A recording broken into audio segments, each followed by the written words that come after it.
கால் வீக்கம் அப்படிங்கிறது வந்துட்டு ஒரு அறிகுறி.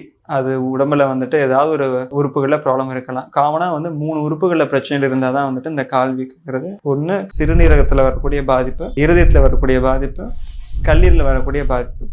இப்போ இந்த கல்லீரலில் வரக்கூடிய பாதிப்புகள் வந்துட்டு பொதுவாக வந்து வயிற்றுலையும் நீர் கோக்கும், கால் வீக்கம் இருக்கும், தட்டணுக்கள் குறைவாக இருக்கும். நிறைய காரணங்களை வரலாம். காமன் வந்துட்டு ஆல்கஹாலிக் liver disease சொல்லுவாது. இன்னொன்று வந்துட்டு நான் ஆல்கஹாலிக் ஃபேட்டி liver disease, அது நாள்பட்ட சுகர் இல்லை உடல் பருமன் அதிகமாக இருக்கவங்களுக்கு வரக்கூடியது. இன்னொன்று ஹார்ட் ஃபெயிலியர், அவங்களுக்கு கால் வீக்கம் வரலாம். இது போக 3வது காரணம் ரொம்ப காமன் பார்த்தீங்கன்னா சிறுநீரக பாதிப்புகள். அது 2 வகையாக வரலாம். ஒன்று கிட்னி ஃபெயிலியர் ஸ்டேட், அது இந்த யூரியா கிரியேட்லாம் ரொம்ப கூடி கிட்னியோட ஃபங்க்ஷனை ரொம்ப கம்மியாகி நீர் கூடி வரக்கூடிய பிரச்சனை. அடுத்து வரக்கூடியது வந்துட்டு யூரினில் ப்ரோட்டீன் லீக் ஆகி உடம்புல ப்ரோட்டீன் அளவு குறைஞ்சு அதனால் வரக்கூடிய கால் வீக்கம். இதுதான் வந்துட்டு ரொம்ப காமன். இது நீங்கள் கரெக்டாக ஒரு ப்ராப்பர் ஒரு எம்டி டாக்டர் அணுகுறீங்க அப்படிங்கிற பட்சத்தில் அதை நம்ம ட்ரீட்மெண்ட் பண்ணிக்கலாம்.